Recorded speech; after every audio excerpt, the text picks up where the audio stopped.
Hi friends, RRB வந்து பார்த்தீங்கன்னா 2024 calendar படி 7வது ஜாப் நோட்டிஃபிகேஷனாக மினிஸ்ட்ரியல் அண்ட் ஐசோலேட்டட் கேட்டகரிக்கு வந்து வேலைவாய்ப்பு வந்து அறிவிச்சிருந்தாங்க. ஸோ அதை பற்றி நம்ம டீட்டெயில்டு வீடியோ ஆல்ரெடி போட்டிருந்தோம், ஓகேங்களா? அந்த நோட்டிஃபிகேஷன் வந்து பார்த்தீங்கன்னா இந்த தேதிலாம் சொல்லியிருந்தாங்க. அதாவது 6ஆம் தேதி, கடந்த ஜனவரி 6ஆம் தேதி வந்து வெளியிட்டிருந்தாங்க. 7 ஜனவரிலேருந்து அப்ளை பண்ணுற மாதிரி இருந்துச்சு. லாஸ்ட் டேட் வந்து பார்த்தீங்கன்னா அப்ளை பண்ணுறதுக்கு பிப்ரவரி 6 2025ன்னு சொல்லியிருந்தாங்க, ஓகேங்களா? ஃபீஸ் பே பண்ணுறதுக்கு மட்டும் 2 நாள் டைம் கொடுத்துருந்தாங்க. அதாவது பிப்ரவரி 7, பிப்ரவரி 8 அந்த 2 நாளில் வந்து ஃபீஸ் பே பண்ணிக்கலாம். ஆனால் அப்ளை பண்ணுறதுக்கு லாஸ்ட் டேட் வந்து பிப்ரவரி 6 அப்படின்னு சொல்லியிருந்தாங்க, சரிங்களா? அப்புறம் கரெக்ஷன் பண்ணுற டேட் வந்து பார்த்தீங்கன்னா பிப்ரவரி 9லேருந்து பிப்ரவரி 18 2025 வரைக்கும் சொல்லிட்டு கரெக்ஷன் பண்ணுறதுக்கு டேட் சொல்லியிருந்தாங்க இல்லையா?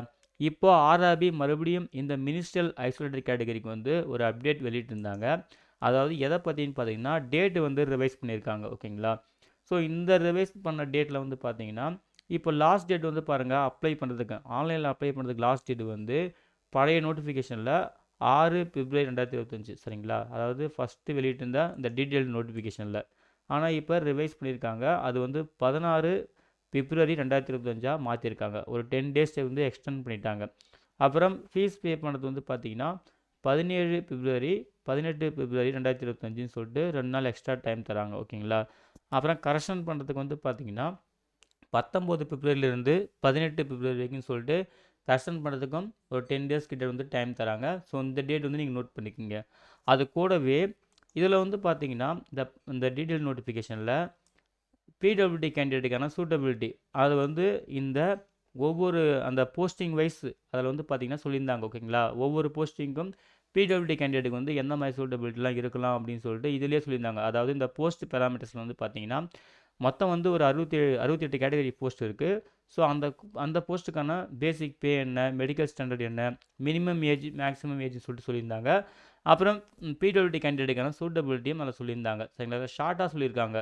அதுக்கப்புறம் அதில் கல்வித் தகுதி என்ன, அந்த ஒவ்வொரு போஸ்ட்டுக்கான கல்வித் தகுதி ஏதாவது எக்ஸ்பீரியன்ஸ் தேவைப்படுதா, ஸ்கில்ஸ் தேவைப்படுதான்னு சொல்லிட்டு ஒவ்வொரு போஸ்ட்டுக்கு ஏற்ற மாதிரி மாறிட்டு இருக்கும், சரிங்களா? நம்ம அதை டீட்டெயிலாக சொல்லியிருந்தோம்.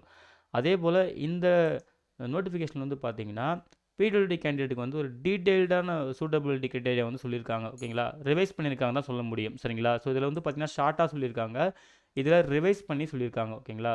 ஸோ அந்த ஃபுல் நோட்டிஃபிகேஷனில் எங்கெங்கெல்லாம் நோ சொல்லியிருக்கோ அங்கே வந்து சில க்ரைட்டேரியா வந்து பார்த்தீங்கன்னா அங்கே சேஞ்ச் பண்ணியிருக்காங்க. இங்கே பாருங்கள், இந்த டாப்பிக்லேயே தெரியும்.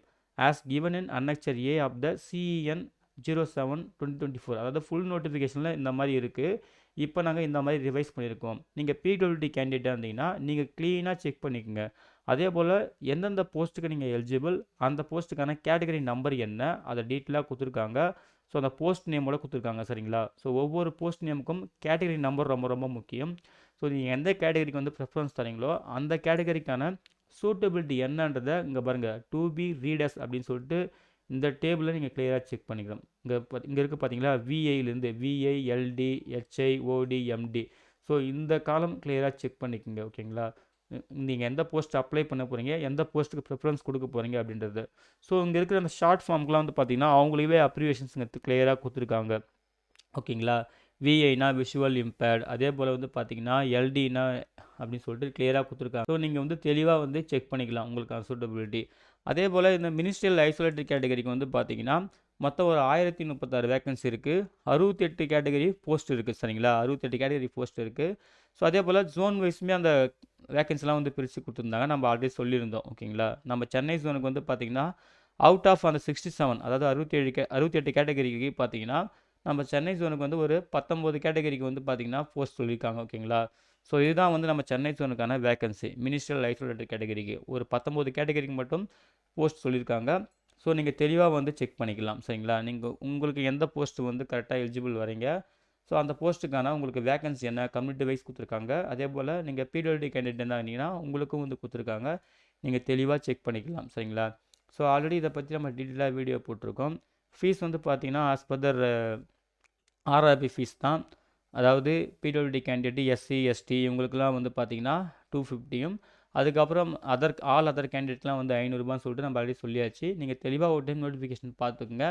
இப்போது டேட்டு மட்டும் எக்ஸ்டெண்ட் பண்ணியிருக்காங்க, சரிங்களா? அதே போல் இப்போ ஆர்ஆர்பி வெளியிட்ட அப்டேட்டுமே இதுதான். இப்போதைக்கு டேட்டு மட்டும் எக்ஸ்டெண்ட் ஆகிருக்கு. ஸோ யாரெல்லாம் அப்ளை பண்ணாமல் இருக்கீங்களோ நீங்கள் வந்து இந்த ஃபுல் நோட்டிஃபிகேஷனை ஒரு டைம் கிளியராக பாருங்கள். முக்கியமாக நீங்கள் பார்க்க வேண்டியது என்னன்னா, இந்த க்ரைட்டேரியா தான். அதாவது சூட்டபிலிட்டி பேராமீட்டர்ஸ் ஓகேங்களா? எலிஜிபிலிட்டி க்ரைட்டேரியா தெளிவாக செக் பண்ணிக்கலாம். மொத்தம் 68 கேட்டகரி போஸ்ட் இருக்குது. அந்த கேட்டகரிக்கான மெடிக்கல் ஸ்டாண்டர்ட் என்ன, பிடபிள்யூடி கேண்டிடேட்கான சூட்டபிலிட்டி என்ன, அதுக்கப்புறம் உங்களுக்கு வந்து கரெக்டான எஜுகேஷன் குவாலிஃபிகேஷன், டிசைரபிள் ஸ்கில்ஸ்லாம் வந்து மீட் ஆகுதான்னு ஒவ்வொரு போஸ்ட்டுக்கும் தெளிவாக செக் பண்ணிவிட்டு ஆன்லைனில் வந்து மிஸ்டேக் இல்லாமல் அப்ளை பண்ணுங்கள். சரிங்களா? ஸோ இந்த நோட்டிஃபிகேஷனையும் நீங்கள் வந்து டவுன்லோட் பண்ணி வச்சுக்கோங்க. அப்புறம் இப்போ விட்டுருக்காங்க பார்த்தீங்கன்னா, அந்த டேட் நோட்டிஃபிகேஷன் ரிவைஸ் பண்ணது இதையுமே டவுன்லோட் பண்ணி வச்சுக்கோங்க. தெளிவாக பார்த்துட்டு அதுக்கப்புறம் அப்புறம் ஆன்லைனில் அப்ளை பண்ணுங்கள். இதை பற்றி நம்ம ஆல்ரெடி போட்ட அந்த டீட்டெயில்டு வீடியோ நோட்டிஃபிகேஷனையும் நான் வந்து உங்களுக்கு லிங்க்கில் கொடுக்குறேன். இந்த 2 நோட்டிஃபிகேஷன், இந்த ஃபுல் நோட்டிஃபிகேஷன், இந்த டேட் ரிவைஸ் பண்ண நோட்டிஃபிகேஷன் இதையுமே நான் உங்களுக்கு வந்து லிங்க்கில் வந்து டிஸ்கிரிப்ஷனில் கொடுக்குறேன். நீங்கள் டவுன்லோட் பண்ணி தெளிவாக பார்த்துட்டு அதுக்கப்புறம் ஆன்லைனில் மிஸ்டேக் இல்லாமல் அப்ளை பண்ணுங்கள். சரிங்களா? ஓகே ஃப்ரெண்ட்ஸ், இந்த தகவல் தான் உங்ககிட்ட ஷேர் பண்ணிக்கலாம்னு இருந்தேன். இந்த வீடியோ பிடிச்சிருந்தா மறக்காமல் லைக் பண்ணுங்கள். மறக்காமல் உங்கள் ஃப்ரெண்ட்ஸுக்கும் ஷேர் பண்ணுங்கள். அவங்களுக்கும் யூஸ்ஃபுல்லாக இருக்கும். சரிங்களா? அப்ளை பண்ணுற எல்லாருக்கும் wish you all the best. Thank you.